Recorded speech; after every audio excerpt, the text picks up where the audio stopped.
Hey guys, welcome to my channel. My name is Dr. Tom LaHue and we're going to be talking about type 7s today.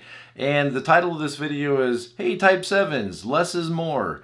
And there's a lot of other titles we could have used for this as well. But before we jump into that, just a reminder, in the description below is a link to my website, tomlahue.com, where I do offer Enneagram coaching. What is that? It's basically life coaching or marriage coaching, relationship coaching, but it's based on the Enneagram. You know, the Enneagram is a great tool to help us know more about ourselves and the people that we love and are trying to love us. And what a great way to come together and learn more about ourselves and see our blind spots and challenge those blind spots and hopefully live the best life that we can. So if you're interested in working with me, I have various plans that you can choose from, and I'd love to meet you and hear about you and have a coaching plan personally developed around your unique personality. Or maybe you just want to talk about the Enneagram with somebody who, you know, like me, that like yourself, that is interested in it. Also, there are a lot of different classes that I offer on demand and live, and all that information is on my website. And if you go to the store tab on my website, you can download the notes that I'm looking at today. It's just 2 pages of notes, but you can have them for free. To help you work through and, you know, work on a solid plan for yourself as a type 7. Now, I said we could have had other titles for this video. For example, I wrote down a couple of others besides, Hey Type 7s, Less is More. How about this one? Hey Type 7s, Your Life is Happening Now. Or Stop Chasing and Start Living. Or You're Making Yourself Miserable Trying to Be Happy. I like that one a lot because that one really resonates with me and what I see in my environment when I look at type 7s. Is sometimes we can make ourselves miserable and the people around us miserable and leave sort of a trail of broken promises behind us if we're not careful, and all in the attempt of trying to be happy or trying to move toward what we think will bring us satisfaction and happiness. And so what I've done is I've created 5 points or 5 steps to think about to challenge you to be more present to life and to realize that sometimes less of something actually gives us more fulfillment in life. And this goes counterintuitive to our normal 7 way of thinking, that more is always better, more options are always better, more choices are always better. But actually sometimes it can bring more anxiety into our life. And remember, we are a fear type. We are an anxiety type. Now, we may not look like that on the surface sometimes. We tend to go against that anxiety and focus on the things that would bring happiness or fulfillment. But when you make us sit still, when you make us sit still long enough, you'll start to see the anxiety coming out of us and, disrupting our own focus as well as maybe the focus of others. So we're diving into this crucial topic today, that less is more. Because most of us as 7s, we tend to thrive on new experiences, new ideas, new adventures, and we tend to need something or feel like we need something to be excited about. And if we don't have that thing to feel excited about, we start to maybe become a little gloomy, a little blue, a little depressed, and we could at times look a little bipolar to people around us because they're wondering what's wrong, and it may be hard for us to put it into words, but honestly, I don't have anything to be excited about. Or what I had that I was excited about, I've lost interest in, and now I'm bored, and I feel like I'm, sinking in quicksand. And until I find something to be excited about or motivated about, I feel kind of stuck, and I feel kind of lifeless, and I feel lethargic, and I just don't have that passion for life. And that's a big thing for us. I mean, it's great to be passionate about our work, and it's great to be motivated and excited about our work. But can you still go to work even when you're not feeling passionate or when you're not feeling overly enthused and overly excited? That can be a real challenge for us as type 7s. And sometimes it can lead us to looking very scattered or very disorganized, and ultimately leave us feeling empty and unfulfilled. So let's explore how embracing simplicity and living more in the present moment could actually bring us more joy, more fulfillment, more satisfaction, and more happiness, which ultimately is our goal as 7s. Now realize we tend to be like the assertive types, 7, 8, and 3. We tend to be future oriented as type 7s. The withdrawn types, 9, 5, and 4, tend to be past-oriented, and the compliant types, 6, 1, and 2, tend to be more oriented to the present. And it can be difficult for us. Now, under stress, we will get more present, because we have to. We have to get our work done or stay focused in our team or whatever it is. But it can be a challenge for us to willingly return to the present and be fully engaged in the present moment, which makes happiness difficult, because happiness is felt in the present moment. When we can lose all of our planning for the future, when we can lose that grip it has over us and fully immerse ourselves in the present moment, it's much more likely that we're going to experience happiness.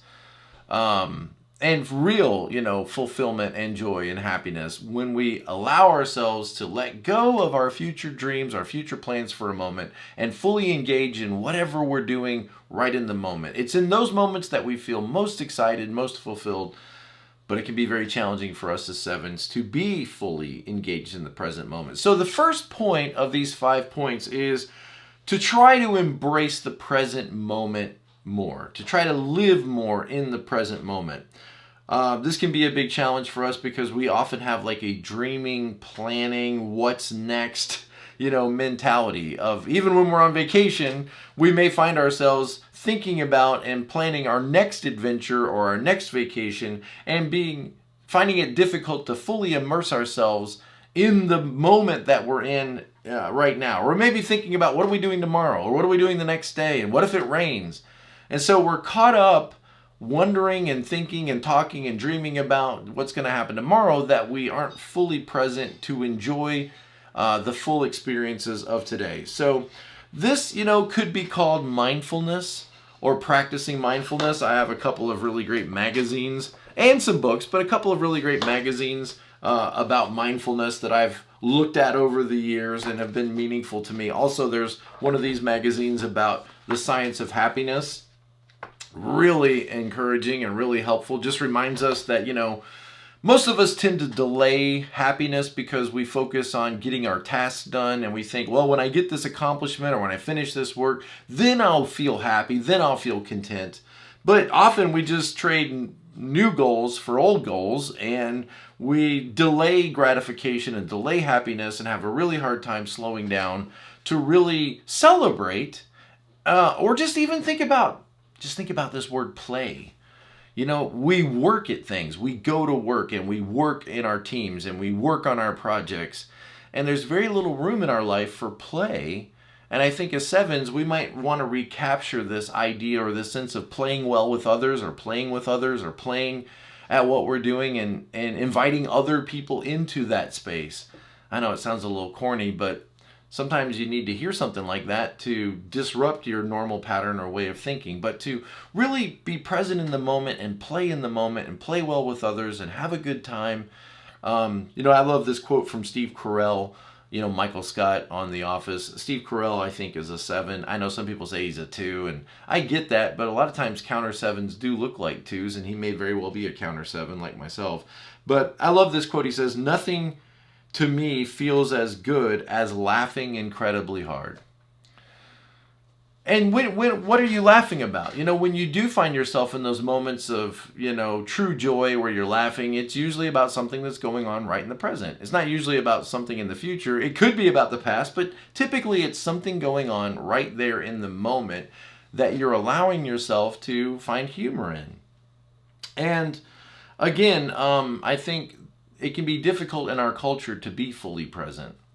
We have calendars, we have online calendars, we have to-do lists, we have email that we have to go through, and there's, always a list of tasks that's waiting for us, and we can very easily get caught up so much in the future or so much in the regrets of the past that we're not able to fully be present in the moment. My tagline for my business is to be present to life. My coaching program for 12 weeks is the Present to Life coaching program. And why?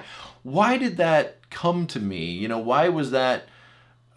Because it's so difficult. It's so difficult for me to be in the present moment. I can always think about how this could be more fun or more exciting or more engaging. And before you know it, I'm robbed of the pleasure of being in the present moment with the people that I love most, doing what we're doing. And to really find the joy in the mundane tasks of life, and to realize, like as a 7, if I can quit chasing after joy and chasing after happiness and chasing after excitement and chasing after adventure and chasing after collecting and more and new stuff and novel, when I can relax that chase, I'm able to then be more fully present and then to provide and really supply and bring the happiness and the laughter and the joy. And, what a great reality to live in. But instead, many 7s are very discouraged and very mopey and very depressed because they don't feel very fulfilled in the moment and are frustrated about their future and what it may have for them or not have for them. So take a few moments each day to reflect on your surroundings and really to be thankful and grateful. We'll talk more about grateful in a minute because it's really important. Hard for us as 7s because we can always see what else we could have. It's hard for us to be grateful for what we have. But notice your surroundings and appreciate where you're at right now. You can't go into the past. You can't go into the future. All we have is the present. And I know it sounds cliche, but happiness is really found in the present. So learning to savor each moment and learning to fully engage with each moment rather than to be frustrated that we have to do this and we can't get to the next thing. Another quote from Steve Carell is, "Life is better when you're living in the moment." And again, that's a lesson I think that is difficult for us to learn. All right, number 2, prioritize quality over quantity. Quality over quantity. It's easy to fill our calendar with activities.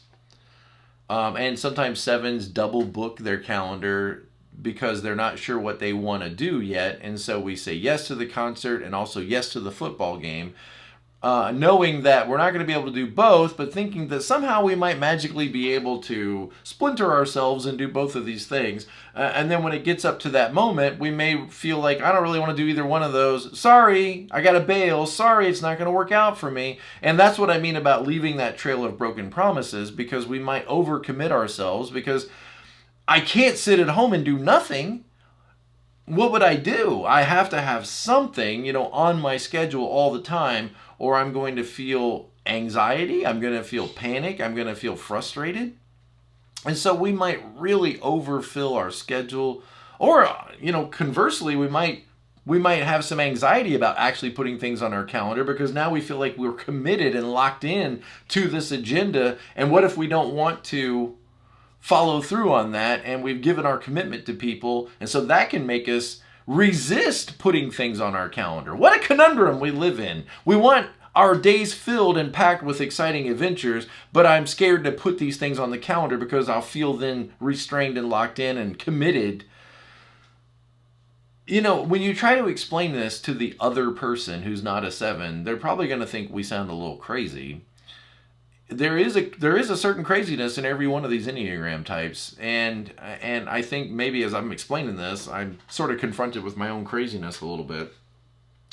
But filling our calendar with activities, how many of these do we actually find truly fulfilling? I'm amazed as we're on our way to the next adventure. If I just stop and pause and think, like, am I really enjoying this right now? No, I'm actually not. Like, this is not fun. I'm like sitting on the bus or waiting in the line to get on the next adventure or the next thing. Like, is this better than just sitting at home watching TV? Sometimes it's not.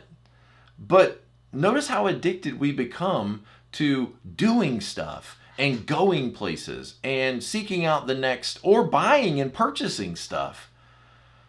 This has happened to me over the years. As I look back, I had to have something I was collecting. I had to have something I was interested in. Because what else am I going to do? Sit and look at a wall? That's what it feels like. Okay, you guys that aren't 7s, that's kind of what it feels like.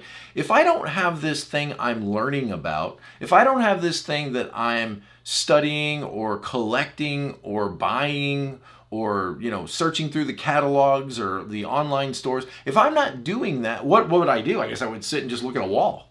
I'm just gonna sit and look at a wall. I guess that's what you do. If you don't have something to do, you just sit and look at a wall. That feels like punishment. that feels like when you're a kid and the teacher says or mom says, sit in this chair, you're in timeout, turn around and face the corner, not being entertained. That feels very difficult and very painful. And so I think sometimes 7s, my experience, sometimes I think 7s, you'll see us collecting stuff and it looks like we're very interested in that thing we are collecting. And honestly, we are interested in it. But what often happens is our interest in that wanes as we start to feel like we've mastered it or we know enough about it that it's no longer novel or exciting.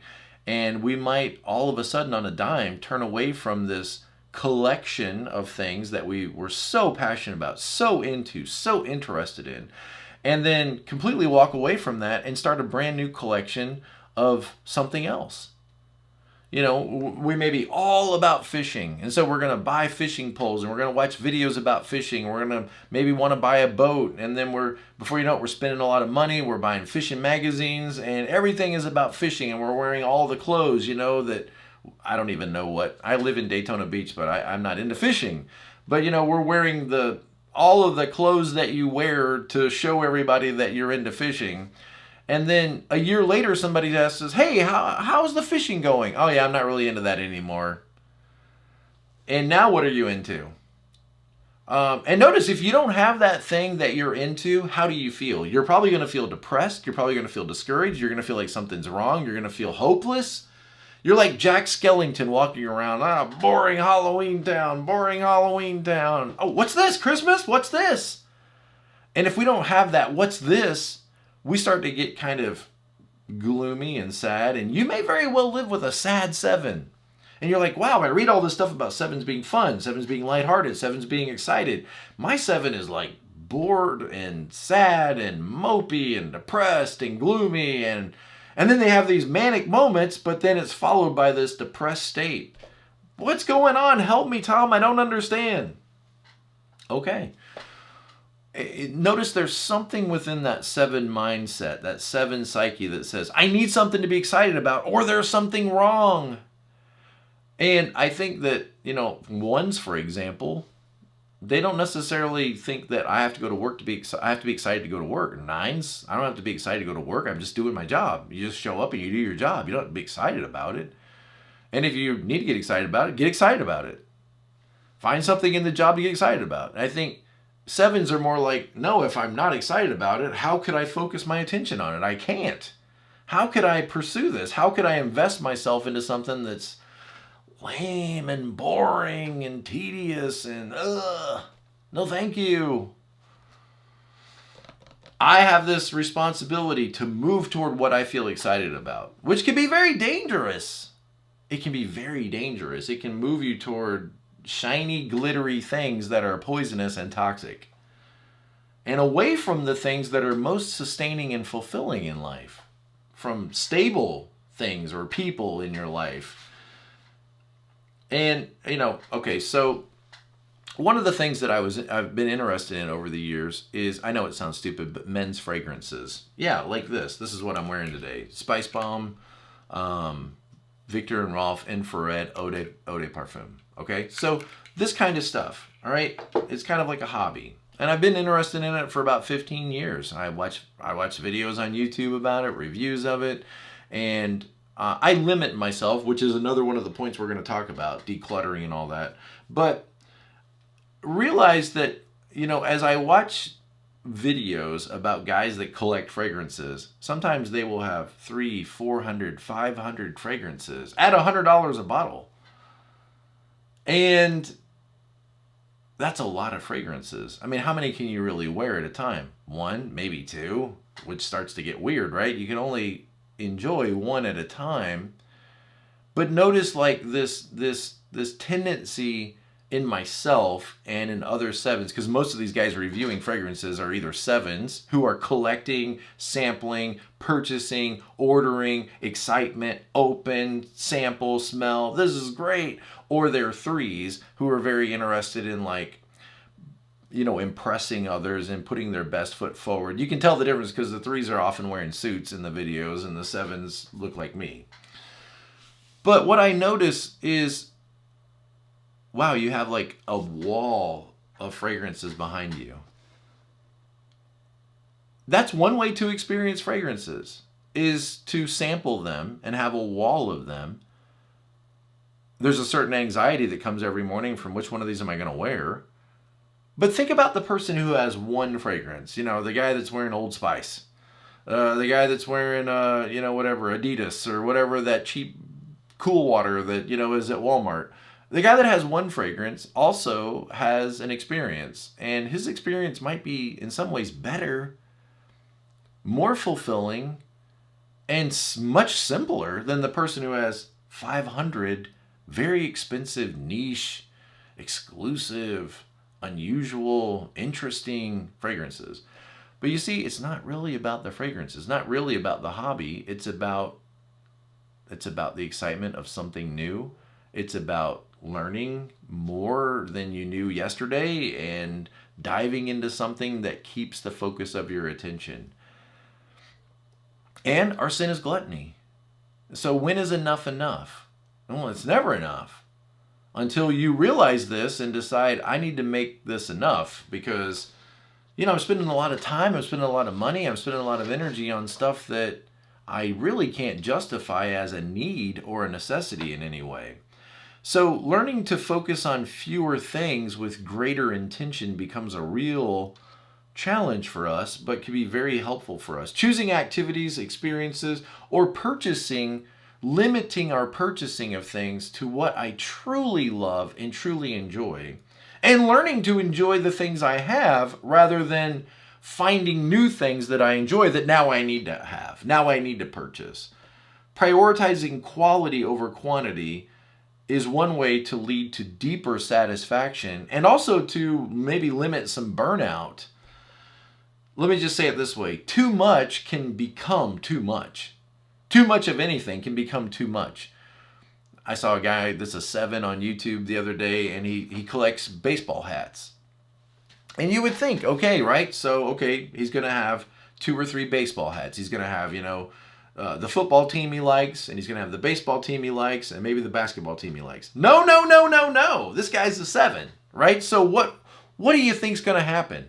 Well, he's got, 7 different hats of each basketball team, because they came out with this exclusive blue hat, and they came out with this exclusive white hat, and then they came out with this exclusive black hat. And, realize like the consumer-oriented mentality of our culture will just keep generating crap for us to buy.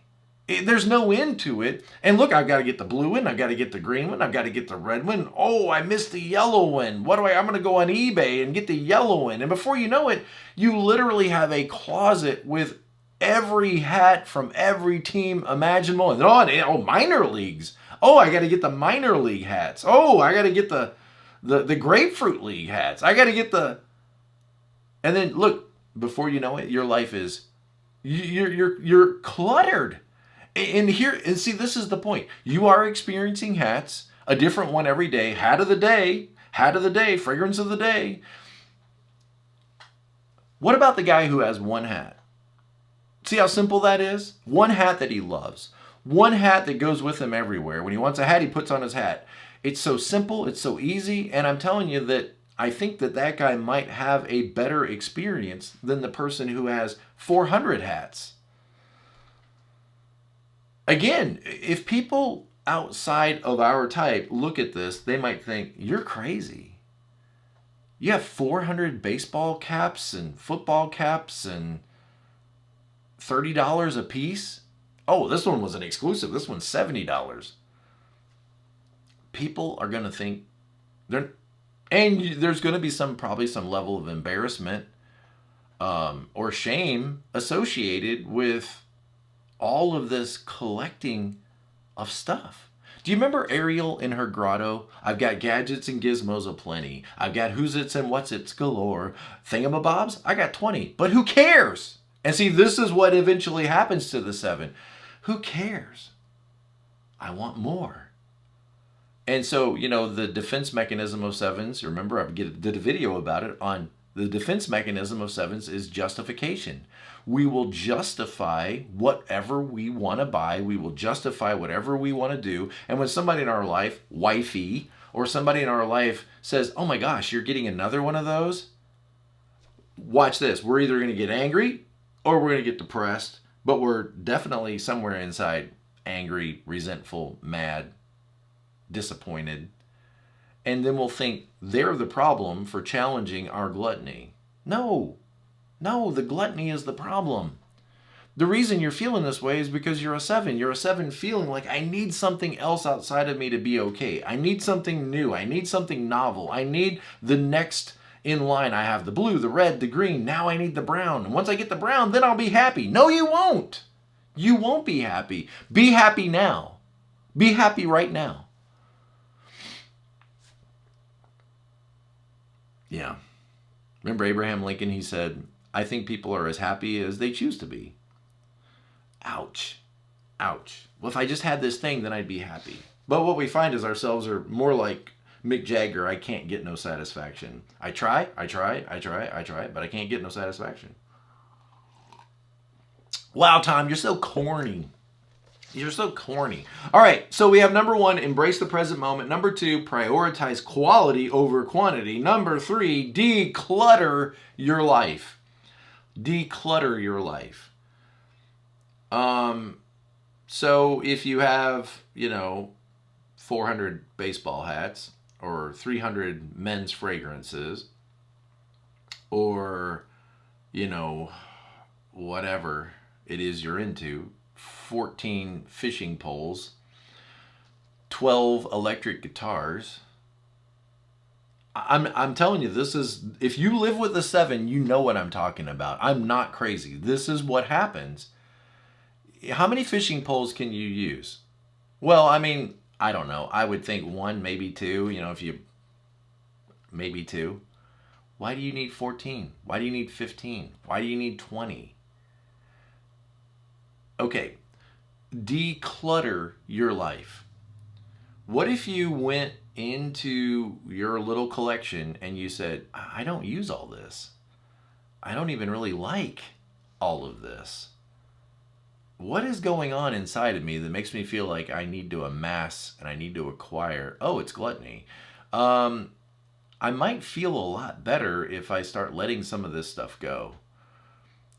And then become very generous and start giving stuff away. Or sell it on eBay or Facebook Marketplace or wherever. But become Santa Claus and give stuff away and be like, I don't need all this. My life is easier when I don't have all of this. Like, this is not making me happier. It's making me more anxious.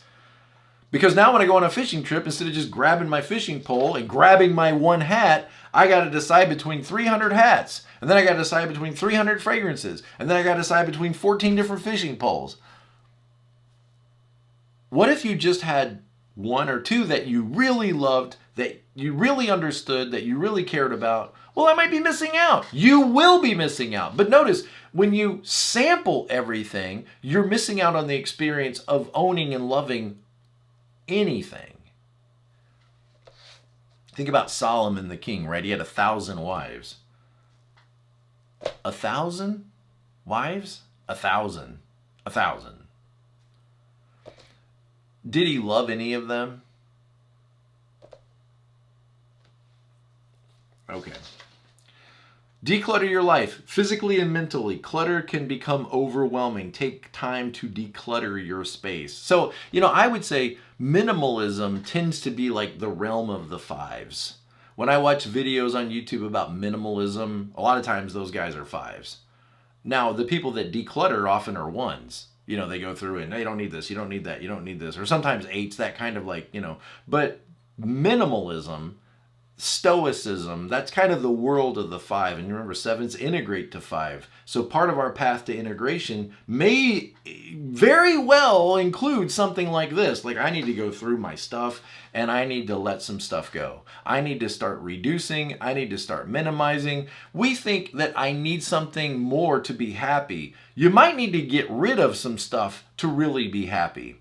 I mean, it's not just true of the clutter in your life, but it may very well be true of the hobbies and habits of your life. If you told me, Tom, I really want to be happy, or I really want to be more fulfilled, I really want to be more anything, more successful, more disciplined, I want to get better results at work, I want to have a better, deeper, richer spiritual life, Christian devotion life. Okay, realize, yes, there are things that you might need to add to your experience, but I guarantee there's going to be about 5 or 6 things that you need to stop, get rid of, that you need to eliminate, that you need to let go of. Because it's not just about getting more things, it's about also deciding what's holding us back and learning to let that stuff go. Or what is clogging us up, or what is, restraining us. It's choking you. It's like weeds. It's literally like choking you, and you gotta let some stuff go. You will feel better. Take time to declutter your space, your schedule, or just clean up and tidy up your space. Every once in a while, right here in my little office, I gotta clean everything. I gotta get, it's too much. I'm telling you guys, look, I do appointments right here. My computer's right there. I meet with people on Zoom, and look at all the little fidget toys that I have right here in my space. I'm telling you guys, this is what I do. While I'm talking to people, I'm literally 7. But sometimes there's just too much stuff. Too much stuff. I got a little library here, about 3 full bookshelves. I used to have like 20 bookshelves filled with books. And I always felt like I needed more. I needed more. I needed more. I needed more. Gluttony. And I remember going through all those books and being like, what do I really need? Like, what do I really value? What are the best books? The ones that are the most useful? I need to get rid of the rest of these. It's just, I don't want to move them all the time. It's just, it's too much.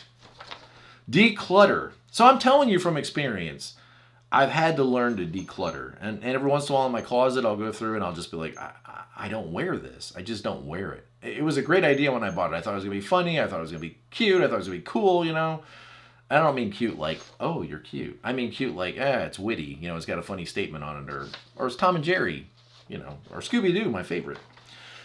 Take time to declutter your space or your schedule. Remove unnecessary items and commitments that don't add value to your life. A cleaner environment helps you stay more focused so you can feel more relaxed and more in control of your life. Here's a quote from a person named Joshua Becker. I don't know him, but I found the quote. It's really good. The first step in crafting the life you want is to get rid of everything you don't. The first step in crafting the life you want is to get rid of everything you don't. And see, you may not be willing to even slow down long enough to realize what you don't want. Do you really want this? Is it adding value to your life? What's the old saying? Does this spark joy? Does it spark joy in your life? I don't know. I would just say, do I need this? Am I ever going to use this? Is this something I could live without? Could I replace this with $20? Maybe $30 nowadays, but could I replace this? Do I really need this? Again, one guitar that I love is a better experience than 7 guitars that I kind of, play around with.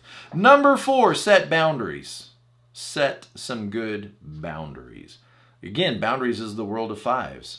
5s, probably more than any other type, sort of come pre-wired with understanding, like, you're in my space, don't get in my space, I won't get in your space. But boundaries can be really tough.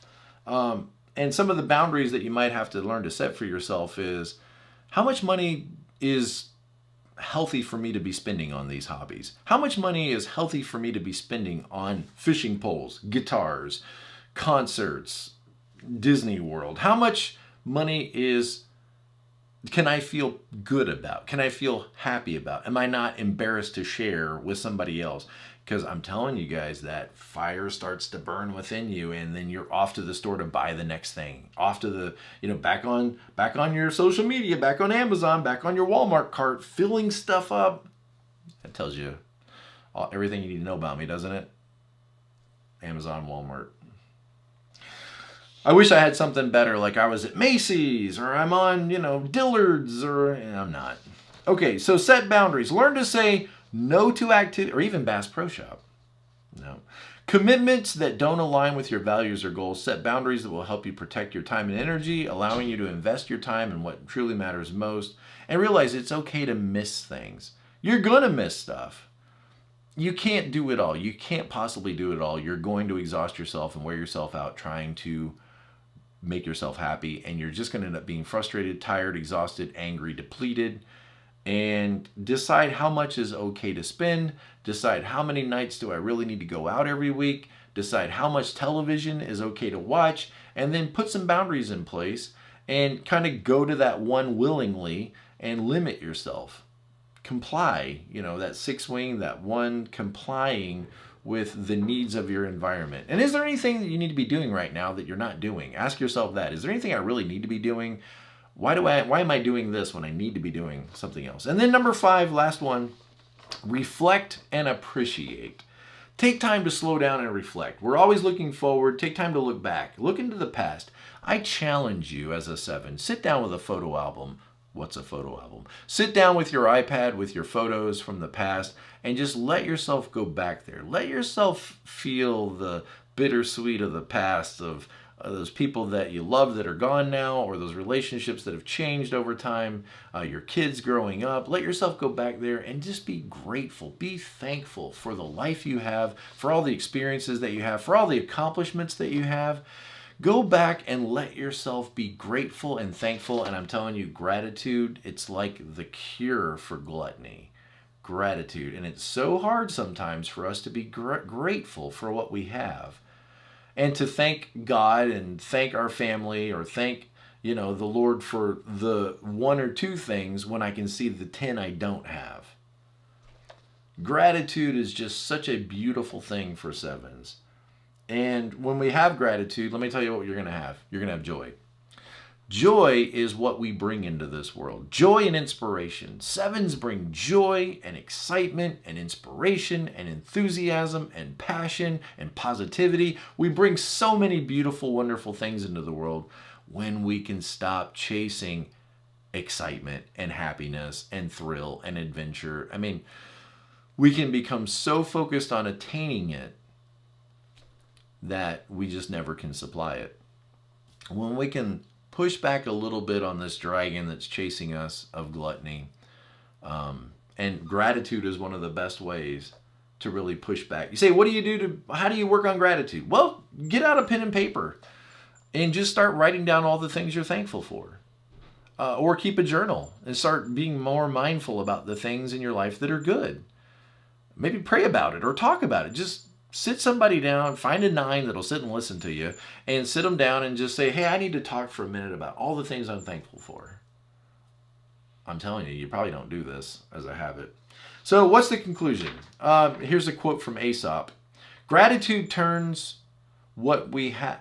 Okay. I went to college. Read, Tom. Gratitude turns what we have into enough. And that is a knife sword jab into the dragon of gluttony.